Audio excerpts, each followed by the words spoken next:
ತಂದೆ ಭಾರಿ ಶ್ರೀಮಂತ, ಬಹುದೊಡ್ಡ ವ್ಯಾಪಾರಿ. ಮಗ ಕಾಲೇಜಲ್ಲಿ ಓದ್ತಾ ಇದ್ದ. ಒಬ್ಬನೇ ಮಗ, ಶ್ರೀಮಂತರ ಮಗ, ಅದರಿಂದ ಕೇಳಿದ್ದೆಲ್ಲ ಸಿಗ್ತಾ ಇತ್ತು. ಆದರೆ ತರುಣ ಕೂಡ ಚೆನ್ನಾಗಿ ಓದಿದ.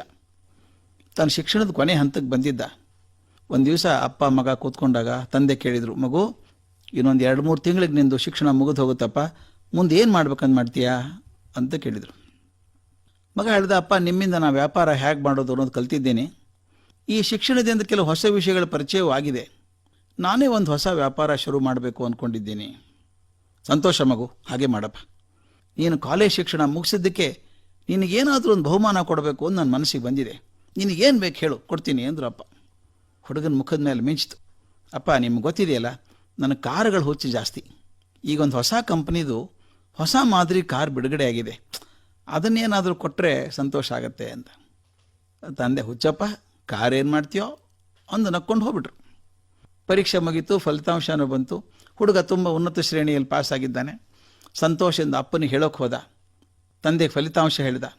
ತುಂಬ ಸಂತೋಷ ಆಯಿತು. ಅವ್ರಿಗೆ ಮೊದಲೇ ರಿಸಲ್ಟ್ ಗೊತ್ತಿದ್ದಂಗೆ ಅನ್ನಿಸ್ತು ಅವನಿಗೆ. ಅವರು ತಕ್ಷಣ ತಾನು ಕುಳಿತ ಜಾಗದಿಂದ ಎದ್ದು ಮೇಜಿನ ಕಡೆಗೆ ಹೋಗಿ ಅದರ ಮೇಲೆ ಇದ್ದಂಥ ಒಂದು ಆಕರ್ಷಕವಾಗಿ ಒಂದು ಸಣ್ಣ ಬಾಕ್ಸ್ ಇದ್ದಂಗೆ ಇತ್ತದು, ಪೆಟ್ಟಿಗೆ ಪ್ಯಾಕೆಟ್ ಯಾವುದೋ ಒಂದು ಕಟ್ಟಿದ್ರು. ಅದನ್ನು ಮಗನಿಗೆ ಕೊಟ್ಟರು. ಇದೋಡೋ ನೀನು ಸಾಧನೆಗಿದೆ ಬಹುಮಾನ ಅಂದರು. ಆ ತರುಣಿಗೆ ಆಶ್ಚರ್ಯ, ಏನೋ ಕೊಡ್ತಾರೆ, ಬಿಚ್ಚು ನೋಡಬೇಕು ಅಂತ ಎಲ್ಲ ಬಿಚ್ಚು ನೋಡ್ದ. ಅಯ್ಯೋ ಅಂದ, ಏನೋ ದೊಡ್ಡದು ಕೊಡ್ತಾರೆ, ಅದು ಭಗವದ್ಗೀತೆ ಕಾಪಿ ಕೊಟ್ಟಿದ್ದಾರೆ. ಈ ವಯಸ್ಸಿಗೆ ಭಗವದ್ಗೀತೆ ಕೊಡೋದ? ಅವನ ಮನಸ್ಸಲ್ಲಿ ಇದ್ದಿದ್ದೇನು, ಅಪ್ಪ ಹೊಸ ಕಾರು ಕೊಡಿಸ್ತಾರೆ ಅಂದ್ಕೊಂಡಿದ್ದ. ಮನಸ್ಸು ಕುಸಿದೋಯ್ತು ಒಂದು.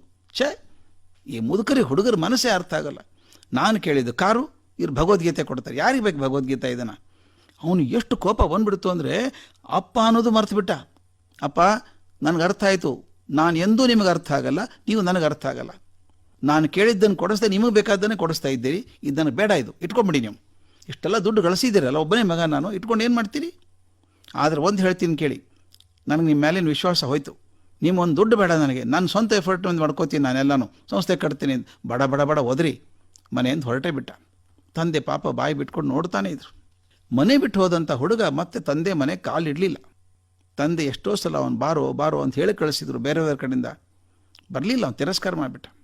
ತಾನೇ ವ್ಯಾಪಾರ ಬೆಳೆಸಿದ, ಅಲ್ಲೂ ಯಶಸ್ವಿ ಆದ. ಎಷ್ಟೋ ವರ್ಷ ಕಳೀತು. ಆದರೆ ಅವನಿಗೆ ಅನಿಸೋದು, ಜೀವನದಲ್ಲಿ ಪೆಟ್ಟು ಬಿದ್ದಾಗೆಲ್ಲ ತಂದೆ ನೆನಪಾಗ್ತಿತ್ತು ಅವನಿಗೆ. ಅವ್ರು ಆವಾಗ ಏನು ಸೂಚನೆ ಕೊಟ್ಟಿದ್ರು, ಹಿತವಚನಗಳು ಕೊಟ್ಟಿದ್ರಲ್ಲ, ಅದು ಪ್ರಯೋಜನ ಆಗ್ತಾಯಿತ್ತು. ಹೀಗಿರುವಾಗ ಒಂದು ದಿವಸ ತಂದೆ ಮನೆಯಿಂದ ಒಬ್ಬ ಸೇವಕ ಓಡಿ ಬಂದ. ಅಳ್ತಾ ಇದ್ದ. ಯಾಕೋ ಅಂತ ಕೇಳಿದ. ಇಲ್ಲ ಅಪ್ಪ, ಅವ್ರು ಈಗ ತಾನೇ ತೀರ್ ಹೋಗ್ಬಿಟ್ರು. ಎಷ್ಟೇ ಅಂದರೂ ಪ್ರೀತಿ, ಸಿಟ್ಟಿರ್ಬೋದು ಅಪ್ಪನ ಮೇಲೆ. ಅಪ್ಪ ತೀರ್ ಹೋದ್ರಲ್ಲ ಅಂತ ಗಾಬರಿಯಿಂದ ಮನೆ ಓಡಿ ಬಂದು ನೋಡ್ತಾನೆ. ಅಪರಾಧಿ ಭಾವದಿಂದ ಕೊರೆಗೆ ಹೋದ. ಕೊನೆವರೆಗೂ ಅವ್ರ ಜೊತೆಗೆ ಇರೋಕ್ಕಾಗಲಿಲ್ಲ ನನಗೆ. ಎಲ್ಲ ಕ್ರಿಯೆಗಳನ್ನು ಮುಗಿಸಿದ ಮೇಲೆ ತಂದೆ ಕೊಠಡಿಯಲ್ಲಿ ಕೂತ್ಕೊಂಡು ಎಲ್ಲ ಕಾಗದ ಪತ್ರ ಜೋಡಿಸಿ ನೋಡಿ ಇಡ್ತಾ ಇದ್ದ.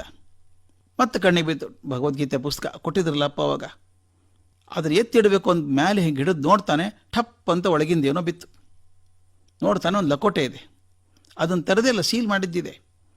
ಆ ಲಕೋಟೆ ಕತ್ತರಿಸಿ ಒಳಗೆ ನೋಡಿದರೆ ಕಾರ್ ಕಂಪನಿಯ ರಸೀದಿ ಅದು. ತಂದೆ ಇವನು ಹೊಸ ಕಾರಿಗೆ ಪೂರ್ತಿ ದುಡ್ಡು ಕಟ್ಟಿ ಪಡೆದಂಥ ರಸೀದಿ ಅದು. ಅವತ್ತೇ ತಂದು ಅಲ್ಲಿ ಇಟ್ಟಿದ್ದಾರೆ. ಭಗವದ್ಗೀತೆ ಪುಸ್ತಕದೊಳಗೆ ಲಕೋಟೆ ಇಟ್ಟು ಕೊಟ್ಟಿದ್ದಾರಪ್ಪ. ಮಗ ದುಃಖದಿಂದ ಬಿಕ್ಕಿ ಅತ್ತ. ತಂದೆ ತನಗೆ ಬೇಕಾದ ಕಾರನ್ನು ಕೊಂಡು ರಸೀದಿಯನ್ನು ಭಗವದ್ಗೀತೆ ಪುಸ್ತಕದಲ್ಲಿಟ್ಟಿದ್ದಾರೆ. ಅದನ್ನು ಗಮನಿಸುವಷ್ಟು ವ್ಯವಧಾನ ನನ್ನಲ್ಲಿ ಇಲ್ಲ ಆಯ್ತಲ್ಲ. ತಾನು ಕೋಪದಿಂದ ಮನೆ ಬಿಟ್ಟು ಹೋಗಿ ಅವ್ರನ್ನ ದುಃಖಕ್ಕೆ ಹಾಕಿದ್ನಲ್ಲ, ಅವ್ರ ಜೊತೆಗಿರೋ ಭಾಗ್ಯ ಕಳ್ಕೊಂಡಲ್ಲ ಅಂತ ಕೊರಗಿದ. ಅದರ ಕಾಲ ಮಿಂಚು ಹೋಗಿತ್ತು. ನಮ್ಮ ಜೀವನದಲ್ಲೂ ಹೀಗೆ ಆಗತ್ತೆ ಸ್ನೇಹಿತರೆ. ನಮಗೂ ಭಗವಂತ ಬೇಕಾದ್ದನ್ನು ಕೊಡ್ತಾನೆ. ಆದರೆ ಅವ ಕೊಟ್ಟದ್ದು ನಾವು ಅಪೇಕ್ಷೆ ಮಾಡಿದ ರೂಪದಲ್ಲಿ ಇರಲಿಕ್ಕಿಲ್ಲ, ಇನ್ನು ಯಾವುದೋ ರೂಪದಲ್ಲಿ ಇರಬಹುದು.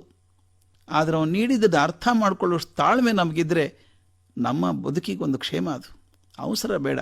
ಭಗವಂತ ನಮಗೆ ಬೇಕಾದ ಕೊಡಲಿಲ್ಲ ಅಂತ ಅನ್ಬೇಡಿ.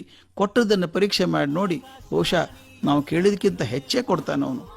ಆ ಕಲ್ಪನೆ, ನಂಬಿಕೆ ನಮ್ಮಲ್ಲಿದ್ದರೆ ನಮ್ಮ ಬಹಳ ಸುಂದರ ಆದೀತು.